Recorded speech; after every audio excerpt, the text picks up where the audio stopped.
Perfect, perfect, perfect. Okay. Hello, everyone. So, I'm going to ask you I'm going to start with a question. Okay.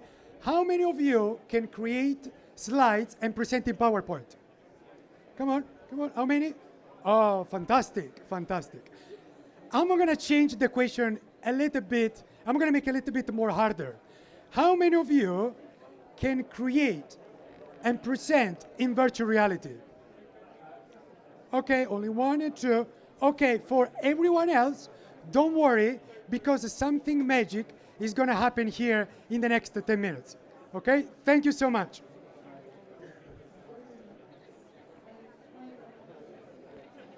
Great. I don't know how I'm going to influence you or impress you after he's showing you kind of a mixed reality headset.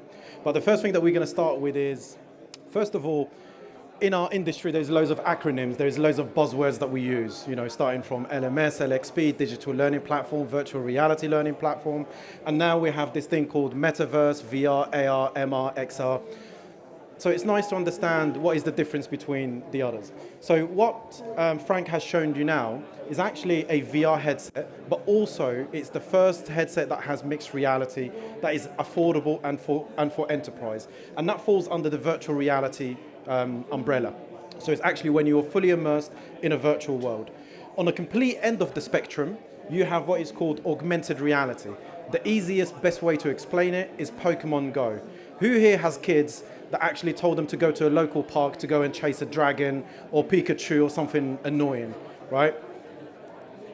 That's augmented reality for you. So people spend millions trying to market it, and then we use an example like Pokemon Go. And then the stuff in between, and this is really the exciting bit, is what we call mixed reality. Is that what Frank showed you? A headset that is able to do both. One hand, you are able to immerse yourself in a virtual world, but you can swap onto an augmented reality with literally a tap on the side of the button. And then when you combine all three, that's what you have as extended reality. And that forms part of what the metaverse is going to be, right? Where is the real Slim Shady? Perfect timing for it. At ARuVR, we believe in something called Blended Learning 3.0. And that comprises of, traditionally in learning and development, we built programs using classroom interventions and using digital content. Digital content, it could be a mixture of e-learning, PDFs, some kind of content, some e-learning. And we believe that immersive learning has actually proven to have some benefits to be part of the equation, part of the conversation. Do we deserve a seat at the top table? I don't think so yet, but hopefully in the next few minutes we'll be able to showcase to you why we think it is the case. So how does VR help learners? Now, it's a mixture of studies from PwC, Accenture, Meta, as well as ourselves. And what we found is that it helps increase content retention by up to 90%. The reason behind that is because you're fully immersed in an environment, you're not distracted, and when you put a headset on or you're viewing content on the browser, like I'm doing here on my iPad, when it unlocks. Right, we'll do it in a bit, it's not working. You're fully immersed in that environment, therefore it's distraction-free, but also you are able to really simulate, you are able to learn by doing and not by just hearing or by reading. It improves engagement rates by up to 95%. I have a question here that I delivered a webinar last week on the benefits of VR in learning. And someone asked me, how do you define engagement? Didn't know how to really answer it, right? Is engagement how we engage with content? How much time we spend in on that piece of content? Or is it else? If you have the answer, please come and talk to me, because I struggle to answer that. It also increases user satisfaction by up to 30%. It's a new technology. We have a new generation in the workplace today that's actually born with digital experiences, that their digital expectations far outgrows whatever experiences that we have that are created in the enterprise. So how do we match the two so that the learning that we put in front of them is something that's stimulating, it's something that helps them in the old cliche, learning the flow of work, and in a format that they're really familiar and comfortable with. It reduces training by 40% because you spend less time kind of trying to practice, and you're doing all the theory, all the practice in the VR world So that's when you go into the workplace, when you go to learn, when you go to actually put in practice what you've learned, you're already familiar with everything. And it reduces post-training error by 45%. This is really important because, again, if you're working in engineering, manufacturing, when people are working in high-risk scenarios, you cannot take any risk in the safety and the well-being of your employees. So you need to provide them with an environment where they can be fully trained and be fully up to speed before they go into that high-risk environment. And it improves user performance by 70% throughout, the ability to be able to practice without the fear of failure, to practice in a safe environment, and actually practice by doing and not just by hearing or by learning. The latest report by PwC in soft skills specifically has shown some really great stats. Now, one thing that I'd like to emphasize here is we're not pitting virtual reality against e-learning. We're not saying virtual reality is a better medium than e-learning. What we're saying now is when we're looking to develop and design our learning programs, we need to start thinking about the tools that we have. And one of the really powerful tools now is virtual reality, or even mixed reality if you want to take that into the equation. The report has shown that out of the 2,000 people that they've surveyed after going through a program where they've had classroom, e-learning and VR, they found that people trained in VR are 4 times faster to train than in the classroom. They're almost 4 times more emotionally connected to content than classroom learning. Again, in learning, we're talking about changing behaviors and mindset. How do you assess that? How do you really get people to change their behaviors and not just, if you give them a learning program where they need to pass a test at the end, does that really ensure, are we confident that they've acquired the skills and knowledge they need? But more importantly, are we confident that they're going to change their mindset and behaviors at the end of that? They're more confident to apply skills after learning. Again, for people in learning, return on investment and return on expectation is really important. We need to make sure that the learning that take place, it's really applied. And also they're 275% more focused than their e-learning peers. Virtual reality, there is no way to hide, right? One of the things that we do very well is the analytics behind virtual reality, because I'm able to see, as when I put my learning in front of my learners, I have 2 modalities how I can display that learning. The first one is offline. Everyone can do that, which means you just make the learning available and people consume it as when they want. The second one, which is unique to us, is what we call the real-time sessions. It's instructor-led. I can take a class of up to 30 people through that learning in a remote way. So I could be in London, people could be in Tokyo, wherever they want. And I can see exactly where they're looking at in real time. But more importantly, I have access to real-time data that helps me understand, are they acquiring the skills and knowledge? They can practice as many times as they want, and the analytics behind that tells me that XYZ has spent more time looking at the ceiling than, for example, the learning that's taking place. Or the answers that they're providing, it would help me with analytics behind that, with what we call predictive analytics, to say that some of our processes are not right, because 80% of the people are failing this module, because in their head they're thinking these are the right steps to follow, which is not the case. So it's not just for learning, it's also to help with process management. So what does it mean for the 3 different kind of profiles that we have for the organization? That you have the higher, better engagement. You also have, a shorter time to competency, a reduction in cost, and for sustainability, it's really important too. For the content creators, many of us are here in the room. Well, you have a platform that it's almost like a PowerPoint for VR. It's 0 coding, 0 developers. You are able to create content with simple ease. And then also you have access to the analytics that will really help you understand, is your program achieving the benefits that it's designed for? And for the learners, I think I've already covered the many benefits that you have. And also what I like to add in here is really fun, right? Learning doesn't have to be boring. Learning doesn't have to be mundane, where you're sent to actually go and complete this module. It's not a punishment. It's fun. Before I finish, I'll give you one little anecdote. I've been in learning now for 15 years. My son, who's 15, never understood what I did. He thought learning finished when you finish uni or when you finish school. I started here, Frank, 3.5 years ago? First week, I come home with about 3 or 4 VR headsets. And then suddenly he's asking, what's that for? I said, it's for my new job. I work in VR now. So he looks at me. I was the coolest dad. I've been the coolest dad for the last 3 years, because he's thinking, wow, is that what you've been doing all this time? do people learn in VR? And between his friends, we started kind of creating content for them just going playing football, doing things that they do. So what I always say to people is learning doesn't need to be mundane, doesn't need to be boring, doesn't need to be compulsory. It just needs to be fun. Yeah. And they said that I am Italian. Looks like he's Italian. Anyway, great numbers. But if virtual reality has got so many benefits, why then so many enterprises are not using it? Because there are problems. So I'm going to tell you what doesn't work in virtual reality. Some of the challenges can be categorized in two different categories. The first set of categories, the first set of challenges, it's about content creation. To create virtual reality content requires time, special skills, lots of time. So basically, you cannot afford to spend 25K for every e-learning, right? For every V-learning, because that is not scalable. But then assuming you got all the money in the world and you say, okay, Frank, money is not a problem for me, then you got other set of problems, which is about the user experience, how your users will consume those content. And the problem is that if they're gonna wear one of those goggles, you lose control of them. You cannot interact. You cannot say, you need to go here, you need to do A, B, C, D, F, G.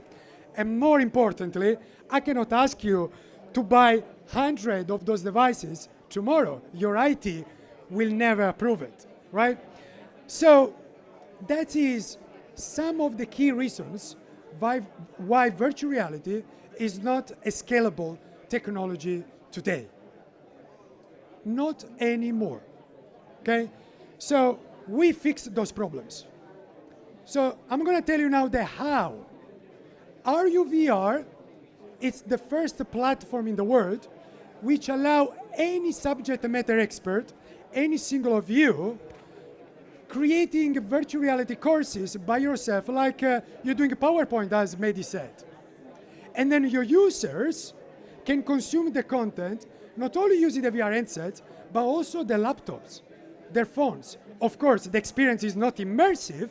It's more like a Google Street View, right? With their finger, they can move around, but still far better than a boring PowerPoint slide, right? And we do that using multiple components, which you can see today to our stand. So as Mehdi said, no code authoring tool.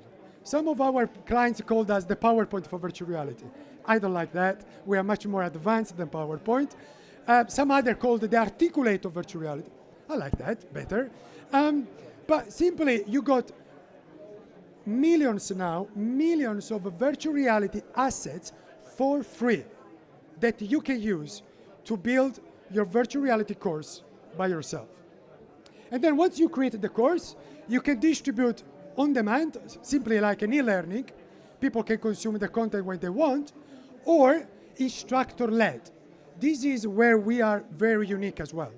We just released a press release about our patent for this technology. So an instructor can do a training in virtual reality among X number of trainees located around the world. And you can know where they're looking at, you can moderate, you can interact with them. Similar, you are in a kind of a classroom, but in virtual reality. We can also then teleport people in real time. Your song was better than mine. I'm going to go to a concert, 50 cents for my daughter. Did I tell you that? 50 cents? Yeah. What do you know about 50 cents? I don't know. My daughter knows. I'm going to learn from her. So this is a live streaming. So in other words, it's like Teams, Microsoft Teams in 360 degrees. So we can teleport people into locations, into events in real time without traveling anymore. And we are the first virtual reality company in the world getting ISO 271 certification, which is the highest standard for security. Today, you can integrate this technology in so many ways. So this is a kind of a classic example of a learning ecosystem that maybe you got. So at the bottom, you got the training resources. you got suppliers, you got e-learning libraries. So ARuVR fit here as well. So you create content with ARuVR. So it becomes your content creation software. Then you deliver this course using maybe LMS. So everything that you create in ARuVR can be exported into an LMS in simply 2 or 3 clicks. So it's SCORM compliant, XAPI, and other technologies. Or you may want to deliver using still our platform.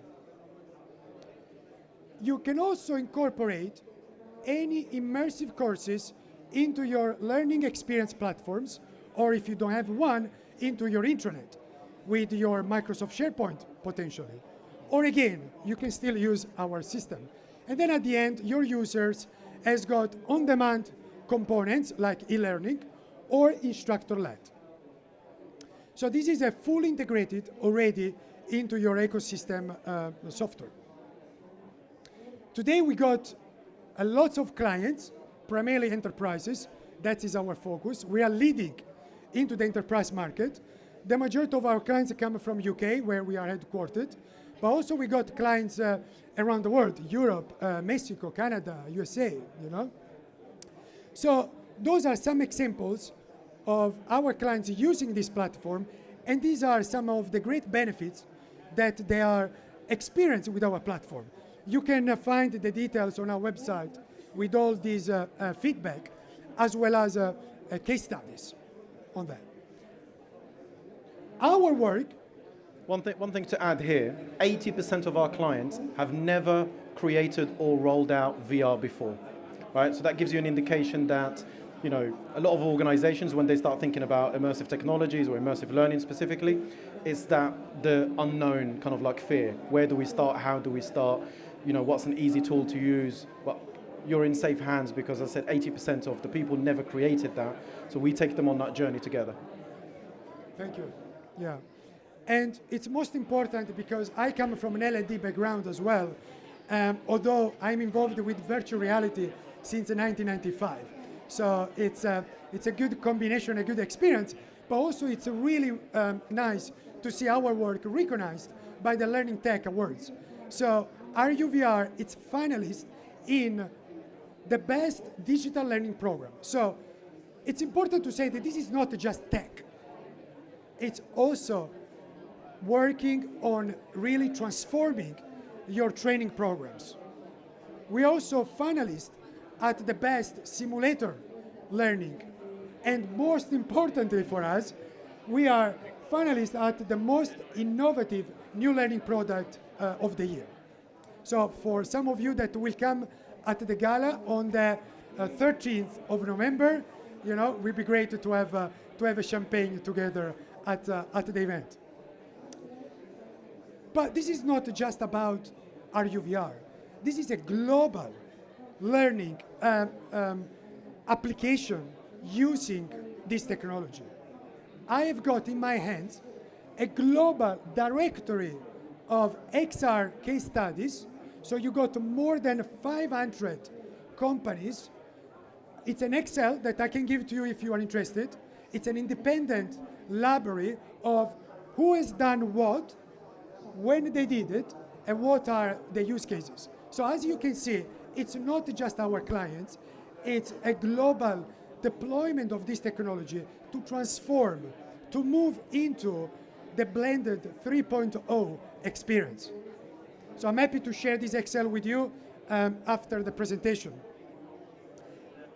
And, it's a great talk. And then a few people talk about money, right? Because they say, it costs 200K, So I like to talk about money as well. The reason for that is that you cannot talk about scalability if you cannot talk about the financial model. So today, as I said, if you want to create a virtual reality training, you need to use a digital agency that pretty much charge you 25K. Some 20, some 50, average 25K. But as I said, you cannot spend 25K every time. So our model, we completely are disruptive this world. We say, we give us 25K, and what you're going to get back, it's the whole platform where you can create not only one, you can create unlimited virtual reality training, distribute to unlimited users, and you are free to do whatever you want with just 25K. And what you get back, as Mehdi proved, you get hundreds of K of benefits. Some of our clients invest more with our technology, and they get millions in return. So that is how much it costs. As simple as that. But I talked to the organizers, and I got an agreement with them. So today, only for you, for the attendees of this event, we are making a super offer where you can try this product with just 90K, and we give you these VR headsets, which, by the way, it's not available into the market, will be available in 2 weeks' time, and also all the equipment to do virtual reality trainings tomorrow by yourself. I want to conclude this presentation saying that, as the title, as you could see, VR is happening now. It's your call. It's your choice to wait or actually get the train and don't miss this opportunity. And the whole idea to don't miss this opportunity is the following. Take your blended 2.0 programs that you got today. That is your current programs.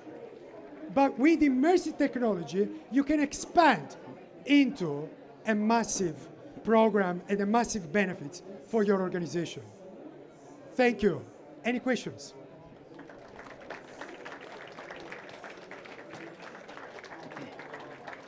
Whilst I have you here, in terms of use cases, so which is, again, we're not saying here that VR is going to be fit for every single application, every single use cases.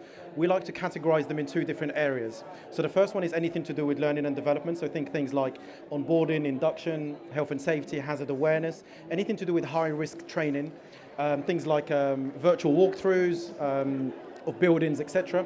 But on the second category is what we call sales and marketing. So some of our clients, they use our platform to really bring to life some of the products and services that they do. Instead of showcasing it in a 2D video or just kind of like brochures or PDFs that they've created, they create a really immersive kind of exhibition or presentation, and then they showcase it to people internally. But more so, what you start seeing now is a lot of, in these events and exhibitions, lots of organizers and exhibitors have VR headsets in them, right? Because that immersive experience draws people in, right? It gives them a different perspective of how their products and services are seen. So that's kind of like just a quick point about the use cases that I've used. And then the way that we work with all of our clients is part of the license fee. You'll get the camera, you'll get the headset that you need, but more importantly, you'll get like a thorough training and onboarding program to really bring you up to speed from never used VR, maybe never even believed in VR, to you're proficient and you're comfortable to create your own training. And then we also co-create your first module with you. So right from day one, not only you have a module that you deploy straight away, but also you're empowered on how to create it. Out of interest, how many people here think VR belongs in learning? Oh, nice one. Right, with Frank's offer, we take credit card payments. Thank you very much. And our stand is just over there. If you're interested in a demo, personalized demo, please stop by and we'll showcase the platform's capabilities to you. Thank you very much. Thank you.